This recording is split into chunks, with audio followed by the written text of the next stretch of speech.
Muy buenas tardes. Vamos a dar inicio a la clase de evaluación primaria y secundaria y voy a hacer alusión a esta frase que es conocida en el ámbito prehospitalario que dice que el que sabe lo que busca entiende lo que encuentra. Y creo que esta frase se ve bastante reflejada en lo que vamos a ir viendo, desglosando durante el transcurso de esta clase. Dentro de los componentes de la evaluación clínica vamos a considerar tres aspectos: la evaluación de la escena, la evaluación primaria y la evaluación secundaria, siempre haciendo alusión a la reevaluación continua de un paciente para evitar que se nos escape nada por el alto. Al enfrentarnos a una escena, a una situación o a un paciente, lo primero que vamos a considerar, sobre todo hoy, en los tiempos de pandemia que estamos viviendo, es el equipo de protección personal, el cual no debe faltar antes de intervenir. En segundos términos, la seguridad de la escena, la seguridad del lugar, el ambiente, riesgos en los cuales podríamos vernos enfrentados. La naturaleza de la enfermedad, qué tipo de patología, qué tipo de eventos nos vemos enfrentados, el número de pacientes, lo cual obviamente va relacionado con el punto siguiente, que es los recursos adicionales, la necesidad de mayor cantidad de funcionarios, la mayor cantidad de móviles, de apoyo para poder salvar esta situación. En lo que respecta a la seguridad de la escena, en algunas ocasiones la amenaza puede ser evidente, como en el caso de un incendio, pero en otros los peligros están ocultos y debemos tener la agudeza para poder pesquisar los, las amenazas que puedan afectar la integridad del equipo o del paciente incluso ante una situación puntual. Por ejemplo, en esta imagen tenemos dos situaciones totalmente diferentes. En la imagen A, al encontrarnos con esta paciente, usted entrará a un domicilio, seguramente usted no encontrará ninguna amenaza para la situación que se está viviendo, a diferencia del escenario B, en la cual la escena ya nos habla de que pueden existir amenazas adicionales que no las encontramos, aparte de cómo se comportará ese paciente cuando lo evaluemos, a modo de ejemplo. En relación al número de pacientes y los recursos adicionales, ¿en cuáles tipos de urgencias médicas pueden involucrar a varios pacientes y requerir recursos adicionales? Bueno, podríamos describir varias. Piensa un segundo, ¿cuáles cree usted podrían ser aquellas situaciones en las cuales usted requeriría este tipo de necesidades?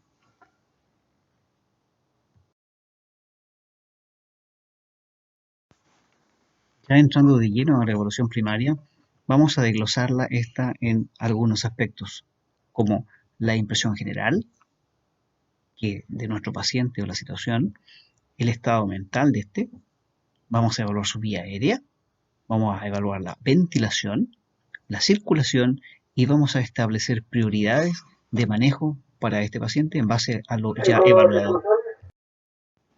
Por ejemplo, al enfrentarse a este paciente, ¿cuál sería su impresión general? No intente dar un diagnóstico, solo la apreciación general que la sola imagen de este paciente al enfrentarse a usted le causa. Dese unos minutos. Utilizando la misma imagen de ambos escenarios anteriores, trate de describir con sus palabras la impresión que le representa a usted el escenario A y el escenario B. Intente explicar o dar a entender alguna percepción de criterio de gravedad, inestabilidad, de requerimiento de apoyo, de estado de conciencia, cualquier cosa que para usted su impresión general le produzca ambas imágenes. Después de tener una impresión general de la situación a la cual nos vemos enfrentados, pasamos a realizar la evaluación primaria. Ahora, esta va a ser según el ABC o CAB, dependiendo de la situación a la cual nos vemos enfrentados. Pero normalmente se realizan varias tareas al mismo tiempo. Por ejemplo, este paramédico que usted está viendo en la foto, existen tres rayas rojas, en la cual es la flecha superior, está indicando la evaluación de este personal en la forma que el paciente ventila, por ejemplo, la frecuencia respiratoria, el tipo de ventilación, al mismo tiempo que ausculta y percibe cualquier alteración a nivel pulmonar y, si usted se fija, con su mano izquierda al mismo tiempo está tomando el pulso, o sea, está realizando el A, B y C en forma simultánea. En este caso, a diferencia de los antes descritos, ¿cuál sería su impresión inicial? ¿Cuál sería el objetivo de su evaluación primaria? ¿Sería netamente enfocada en la C, en la A o en la B? Dese unos minutos para analizar el cuadro.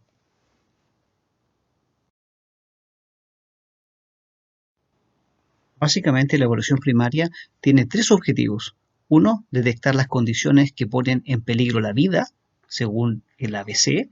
Dos, establecer las prioridades de mi paciente, o sea, qué es lo que va a matar a mi paciente, en qué letra.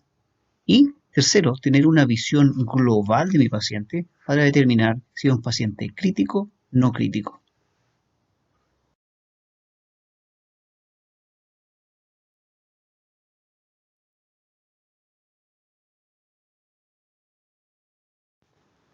Por ende, la evaluación primaria debe ser realizada en forma rápida, no más allá de 10 segundos. Eso es un tiempo que incluso gente con experiencia la puede realizar en mucho menos tiempo que eso, dado que se realizan varias acciones al mismo tiempo, como vimos al paramédico que realizaba en la diapositiva anterior.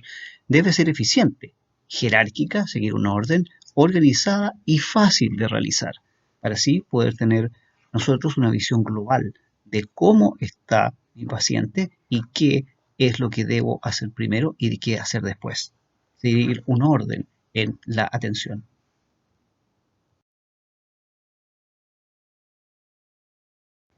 Dentro de la vía aérea, la primera letra a evaluar es la A, que viene de airway, y vía aérea va con apellido, que es control de la columna cervical. O sea, la letra A es vía aérea con control de columna cervical. Cada letra va a llevar un apellido, tanto la A, la B y la C.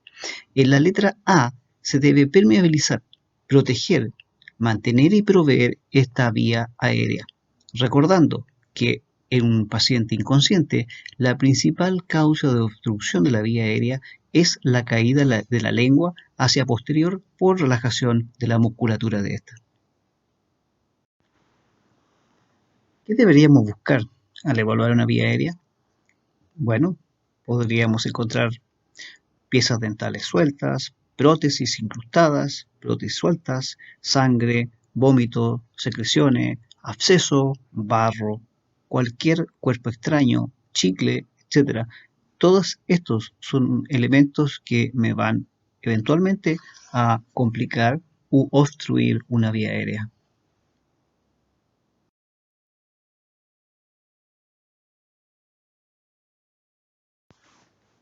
Si bien es cierto, no es una imagen muy amigable o agradable de ver, es una realidad. Y la vía aérea también se puede ver obstruida por cuerpos extraños líquidos, como puede ser el vómito. Ahora, en estos casos, si un paciente está inconsciente y vomita estando en supino, este paciente tiene alto riesgo de aspirar su contenido hacia sus pulmones y provocándole una neumonía o incluso una hipoxia severa, incluso la muerte. Entonces, lo que se debe realizar es, cuando un paciente vaya a vomitar, lateralizarlo inmediatamente para que éste no aspire su vómito. En caso de estar en tabla espinal, en caso de un paciente tequiado en trauma, que es altamente posible que vomite, debe ser lateralizado con la tabla espinal completa. De esa forma evitamos que se ahogue con su propio vómito.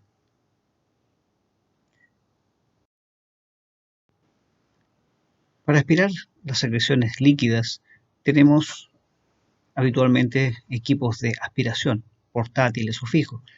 A modo de sugerencia, estos deben estar siempre armados y listos para ser utilizadas con su sonda de aspiración Jan Cauer, ojalá una sonda de aspiración rígida y no este tipo de sondas que figura en la foto del medio, las cuales son para aspirar básicamente tubos endotraqueales y que son fácilmente colapsables y pueden ser obstruidas con cualquier elemento semisólido o sólido.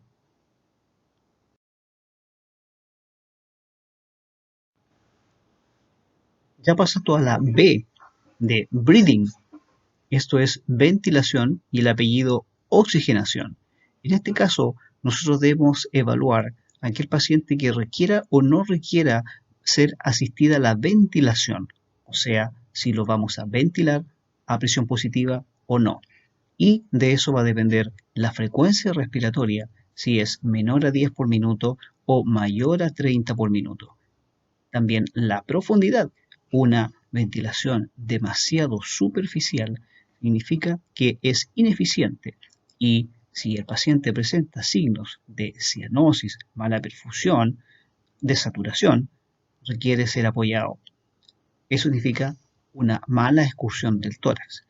Por ende, debemos tener a mano un dispositivo llamado bolsa máscara, mal llamado AMBU, para poder apoyarlo. Obviamente siempre con el apoyo de oxígeno. Es un día domingo, 4 de la mañana, y llega este paciente al servicio de urgencia. Su impresión inicial usted ya la tiene y la B está alterada. Este es un caso típico de un paciente que requiere de un apoyo en la letra B, ya sea de oxigenación habitualmente. Posiblemente además tiene otra lesión oculta, dado la yugular ingurgitada de derecha y el tipo de penetrante que tiene en el torácico.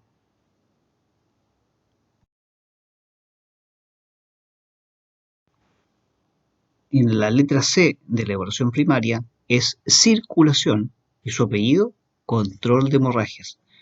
Vamos a evaluar el pulso, tanto la presencia, calidad, ritmo, el llene capilar, la coloración y temperatura de la piel, compresión, desangramientos externos y eventualmente accesos vasculares y aporte de fluidos. En base a la presencia de los pulsos, podemos estimar en forma grosera que cuando existe un pulso radial presente, la presión arterial sistólica es de al menos 80 milímetros de mercurio. Si el pulso radial está ausente y el pulso femoral está presente, la presión arterial sistólica es de al menos 70 milímetros de mercurio. Y si el pulso femoral está ausente, el pulso carotidio presente, podemos decir que la presión arterial sistólica es de al menos 60 milímetros de mercurio. En conclusión, el primer pulso en desaparecer es el pulso radial y el primero en aparecer es el pulso carotidio, o en otras palabras, el último en desaparecer. La frecuencia cardíaca se puede ver alterada por diversos factores, tanto en adultos como en niños lactantes, ya sea esta por fármacos, como por ejemplo los beta bloqueadores en los pacientes adultos, algunos antihistamínicos que producen aumento de la frecuencia cardíaca, el estrés, el llanto, el dolor, el sueño, la actividad física, todas estas, el uso de marcapaso, son razones por las cuales la frecuencia cardíaca puede estar enmascarando una situación que puede no ser la correcta.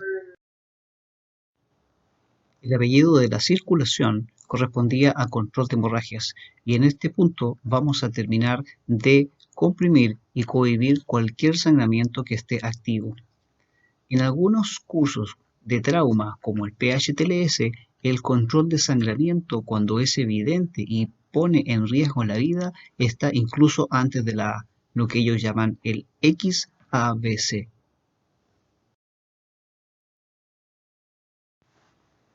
La letra D de la evaluación primaria significa del inglés disability, déficit neurológico. En esta etapa evaluamos el nivel de conciencia, los antecedentes de pérdida de conciencia, realizamos la evaluación pupilar con las siglas PIR, que significa pupilas iguales, redondas, reactivas a la luz, y podemos realizar un mini examen neurológico como el ABDI, alerta a la voz, al dolor o inconsciente, o evaluar la escala de coma de Glasgow.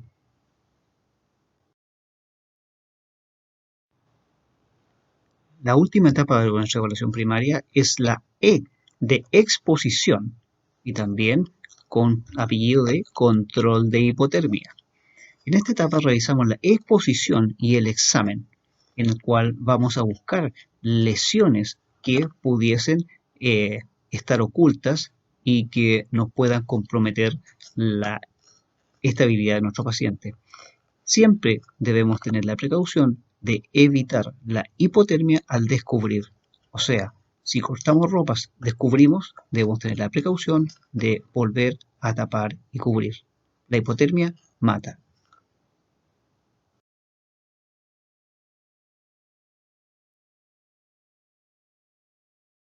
La evaluación primaria tiene además una gran importancia en lo que es la realización del triage, que es la clasificación de víctimas en categorías, dependiendo del beneficio que éstas puedan esperar de la atención médica y no de la gravedad del trauma. Es una herramienta muy útil para cuando existen gran cantidad de lesionados, y basándose en la evaluación primaria podemos ver qué paciente requiere atención primero y qué paciente requiere evaluación después.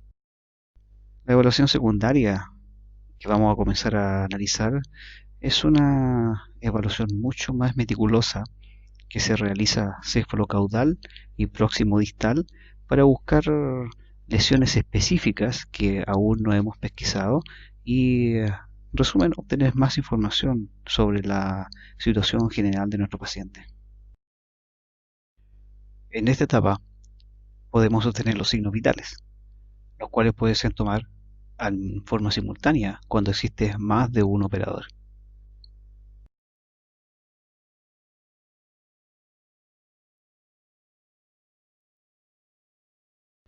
Vamos a hacer hincapié que en esta etapa, aparte de realizar una evaluación cefalocaudal y próximo distal minuciosa, vamos a continuar reevaluando y al mismo tiempo estabilizando aquellos parámetros o interviniendo en aquellos parámetros que encontremos alterados. Si comenzamos a fragmentar, por decirlo de alguna forma, nuestra evaluación, vamos a comenzar por cráneo y buscando algunas lesiones específicas que podríamos encontrar, eh, y que nos van a ir guiando nuestra futura diagnóstico o plan de intervención. ¿Qué podemos encontrar en el diente de cráneo? Bueno, todas esas lesiones que podemos ver en este caso, por ejemplo, contusiones, fracturas, asimetría ósea, scalp, heridas, diversas partes, cotorragia, que es el sangramiento por los oídos, epistaxis, sangramiento nasal, pérdida de líquido cefalorraquídeo, ya sea por oídos o nariz, lo cual ya nos habla de un tipo de lesión de mayor complejidad, y buscar algunos signos también de fractura de base de cráneo que los vamos a mencionar a continuación.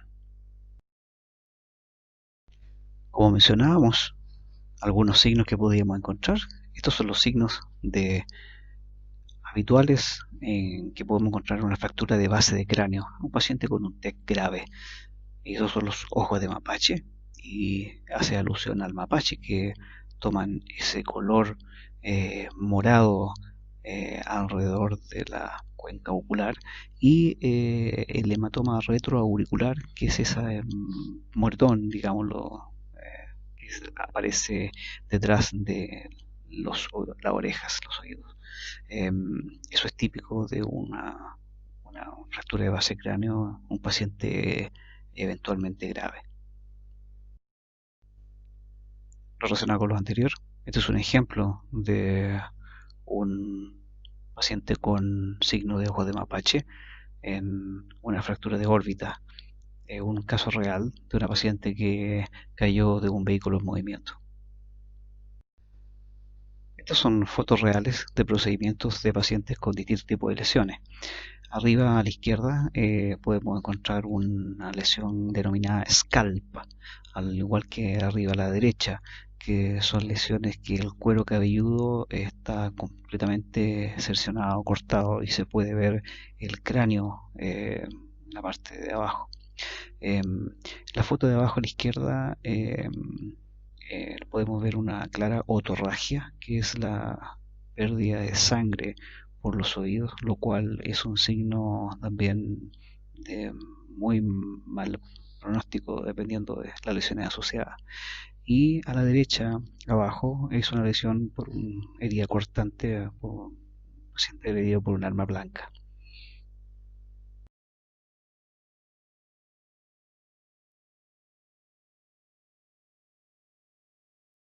Bueno, ¿cómo vamos a evaluar entonces nuestro cráneo? Bueno, vamos a usar todos nuestros sentidos, ¿no es cierto? Vamos a mirar para inspeccionar, ¿no es cierto? Palpar principalmente, mirar los orificios como abajo a la izquierda para en busca de lesiones o pérdida de líquidos a través de los oídos, fracturas a nivel de todos los huesos del cráneo principalmente y de la cara básicamente.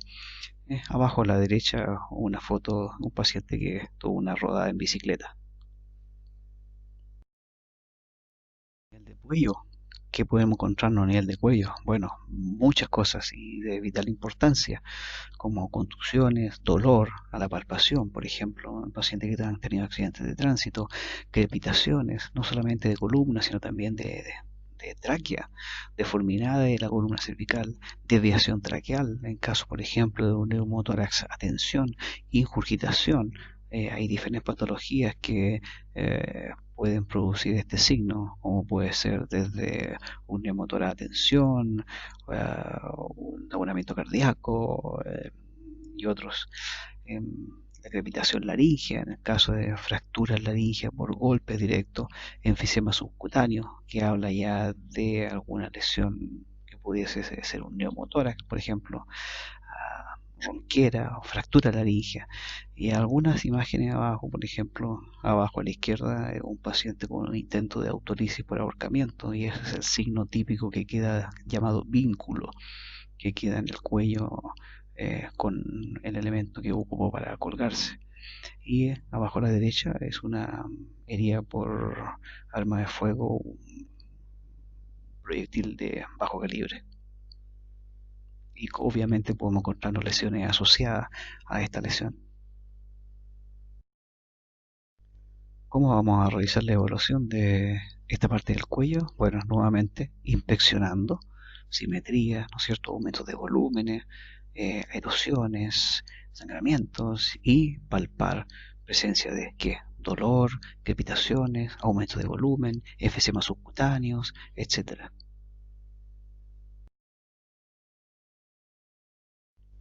A nivel de tórax, bueno, muy importante el tórax, igual que todos los otros segmentos.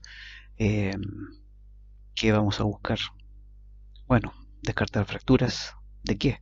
Costales, claviculares, esternales y relacionándonos con la cinemática o qué fue lo que ocurrió, cómo fue el accidente, desde qué altura cayó, si fue agredido, con qué fue agredido, con un bate, con un arma de fuego, un arma blanca, qué tipo de arma blanca, el tamaño de la herida, el tamaño de la hoja, si es que alguien lo vio.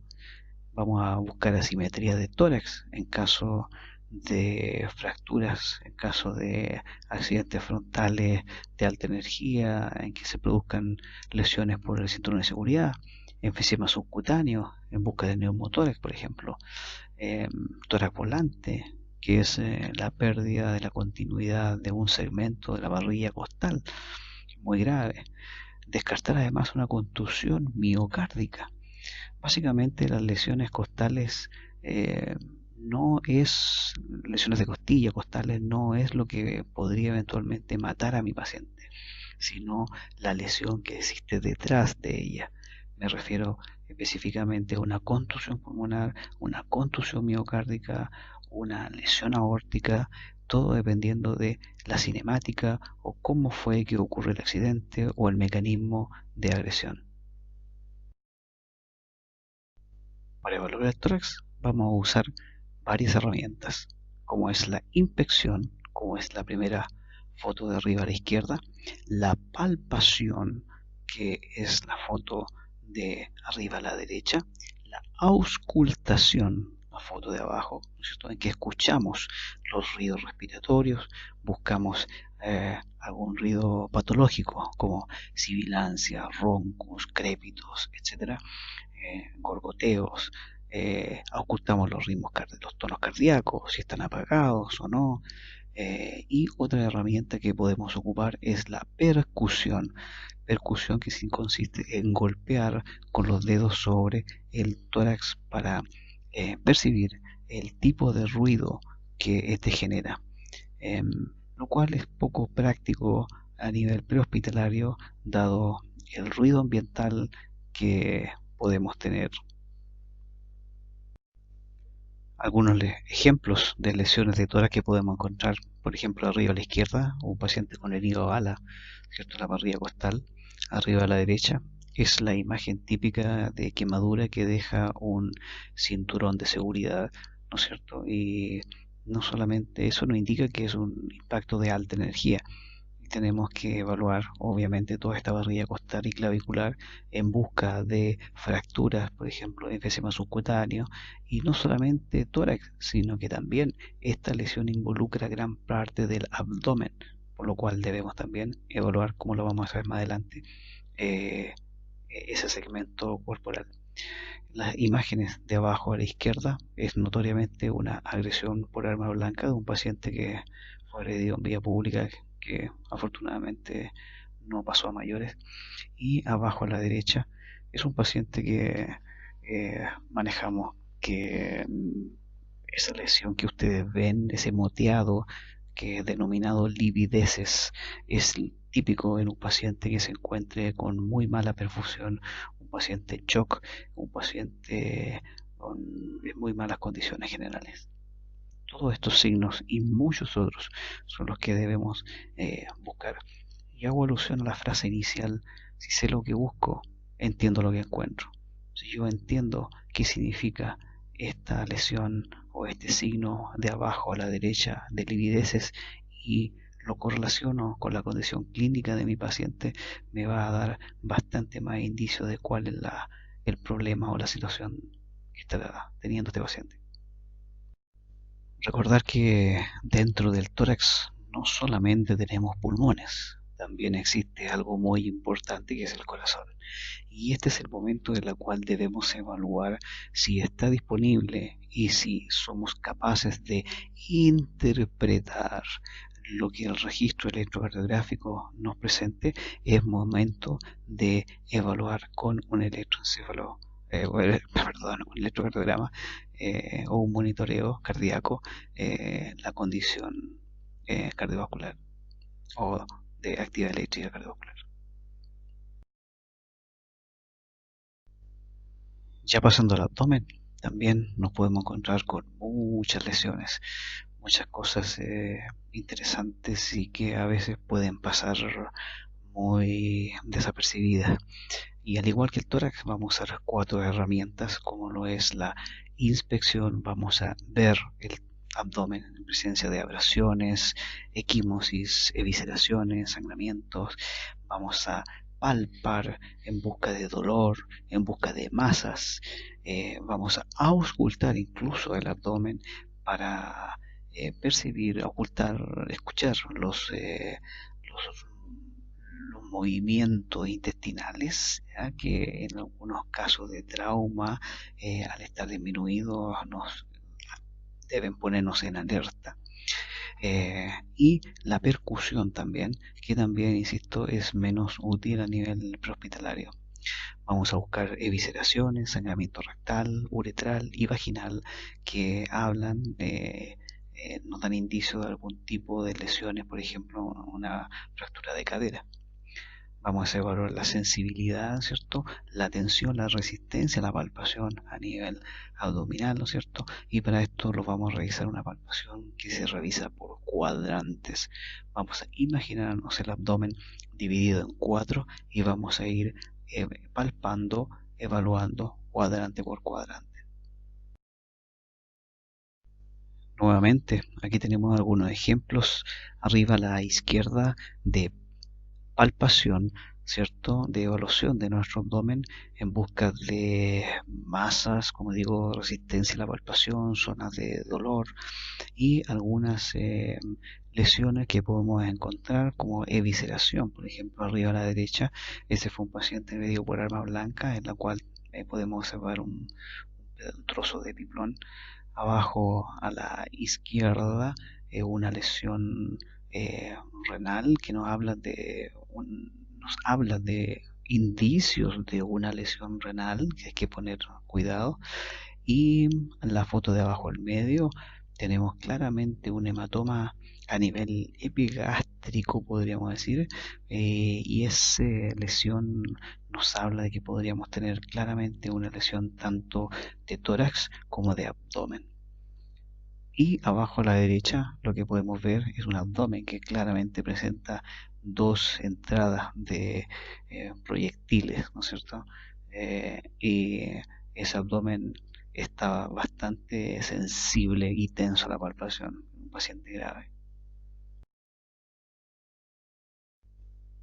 La pelvis, muy importante de evaluar.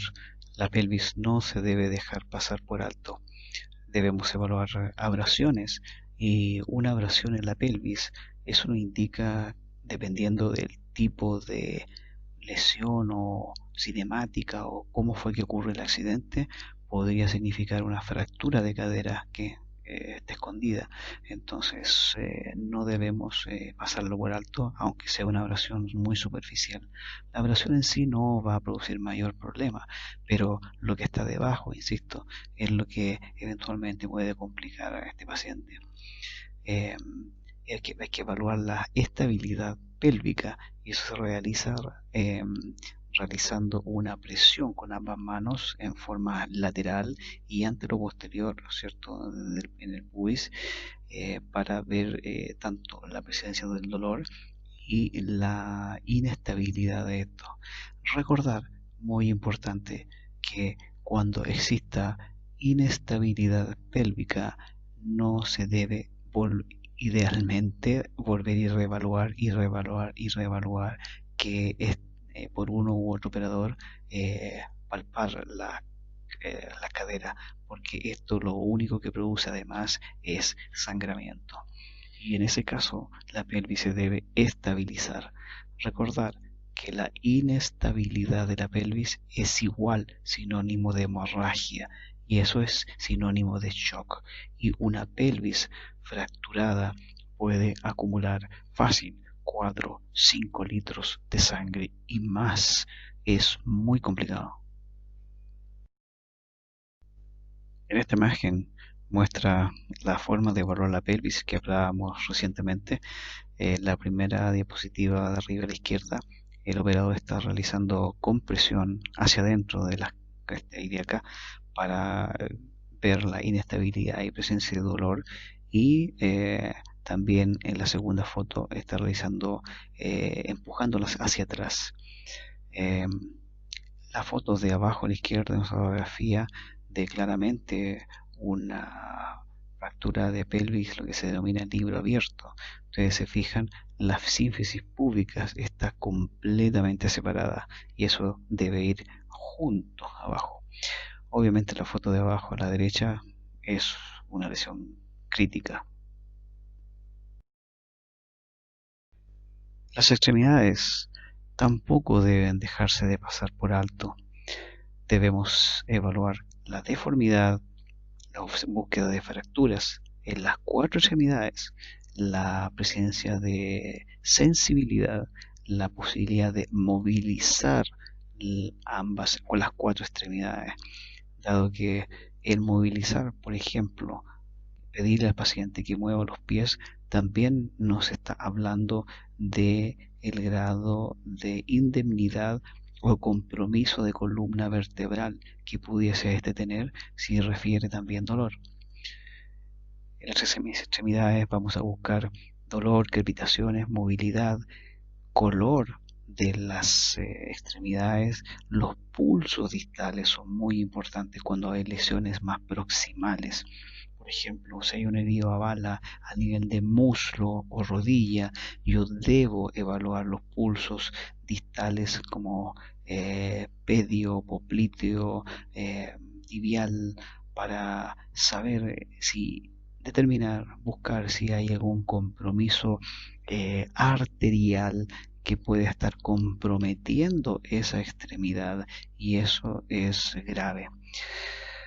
La sensibilidad también de esta, si hay una lesión, atropello, fractura de un fémur, por ejemplo, una pierna, yo debo también evaluar la sensibilidad en la punta de los dedos o pedirle al paciente que mueva los dedos para ver si hay, descartar si hay alguna lesión neurovascular de la extremidad.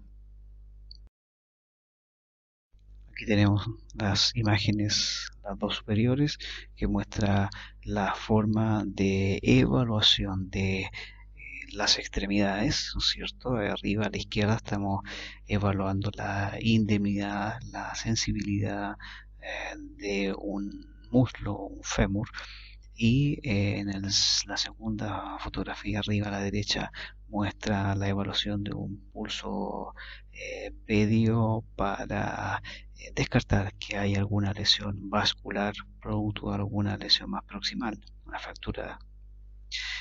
Abajo, bueno, abajo a la izquierda está claro, es una lesión por arma de fuego, y que claramente en este paciente se debió también evaluar la presencia de pulsos distales y sensibilidad.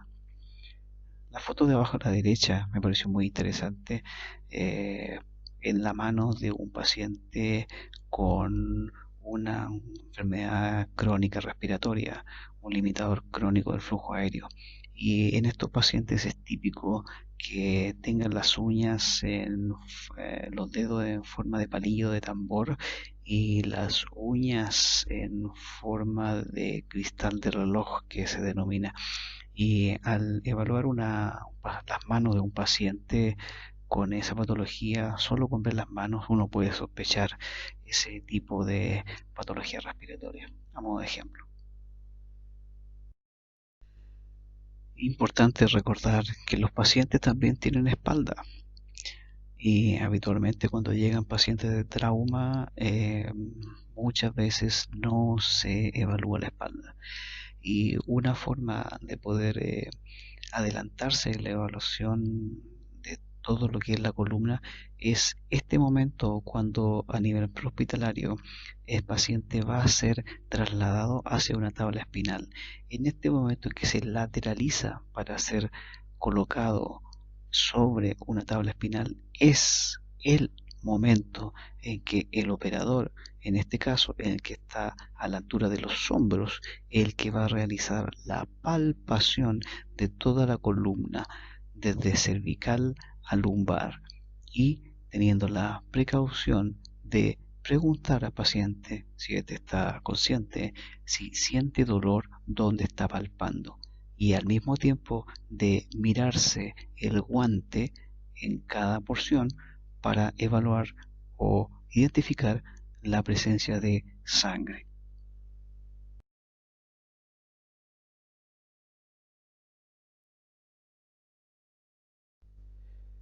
Al realizar la evaluación secundaria, además, en el examen neurológico debemos evaluar el examen neurológico mucho más detallado, y para eso existe la escala de Comas-Glasgow. Si usted no se la sabe, no hay problema. Usted puede tenerla anotada en cualquier lugar en una libreta, en el celular, en el box de reanimación, esté en algún lugar, porque a veces la gente no se la aprende de memoria.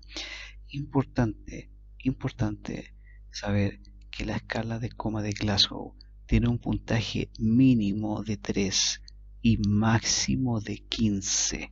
No existe el Glasgow de 2 o de 1 como en algún momento nos han entregado a un paciente. Pero no es así. El puntaje mínimo es de 3 y el máximo es de 15. Y esto evalúa tres aspectos: la apertura ocular, la respuesta motora y la respuesta verbal. Cada uno tiene puntaje diferente. La apertura verbal tiene 5, la apertura motora tiene 6 y la menor es la apertura ocular, que tiene solo 4.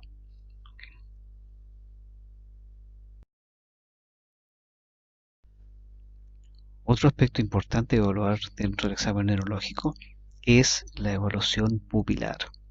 Y como ya lo mencionamos, al estimularla con la luz, estas deben estar iguales, redondas y reactivas a la luz, simétricas.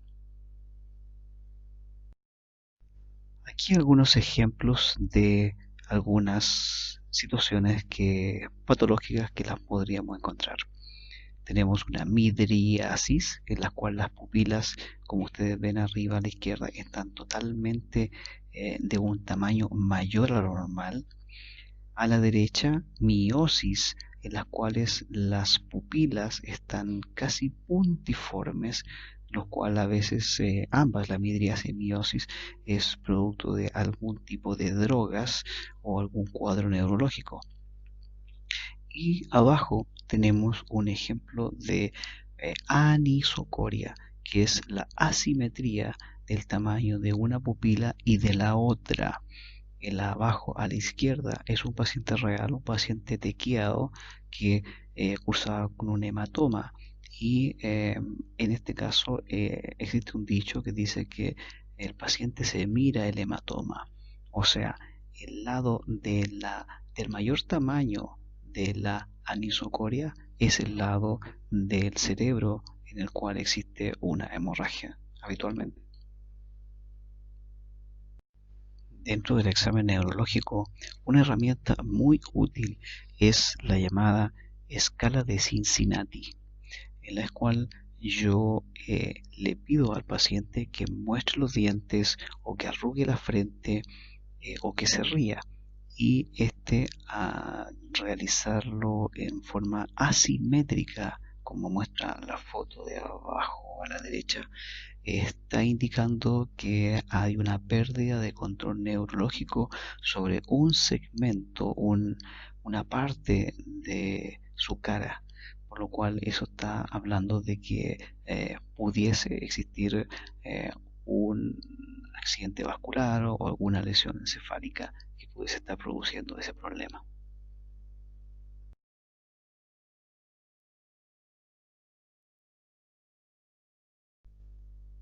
Ya en la etapa final, en la etapa en la cual podemos obtener los datos del paciente más en detalle eh, y terminar de realizar el empaquetamiento o inmovilización, siempre considerando la reevaluación del lesionado o el paciente enfermo en cada etapa. Cuando se realiza la comunicación para el traslado, la transferencia, ya sea desde la calle hacia un hospital o dentro de una unidad a la otra, siempre debe ser reevaluado. Durante el transporte también reevaluado. ¿Por qué? Porque los pacientes evolucionan. Los pacientes evolucionan, sobre todo los pacientes con alguna lesión escondida o con algún ejemplo trauma abdominal, el cual puede evolucionar en horas. Entonces debe siempre haber un índice de sospecha, lo cual no necesariamente lleva a tener que estar reevaluando en cada etapa para que no se nos vaya a escapar alguna situación.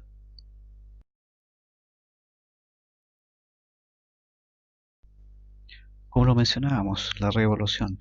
¿Por qué? Porque las pasiones evolucionan. ¿Cuándo? En toda etapa del proceso de atención.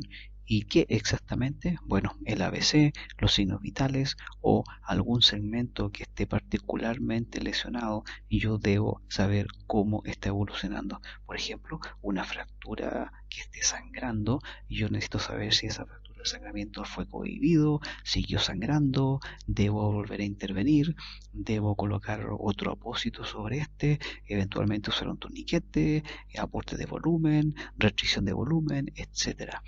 No intente un diagnóstico preciso. No se trata, ese es el objetivo de la evaluación primaria y secundaria, solo la sospecha, el índice de sospecha.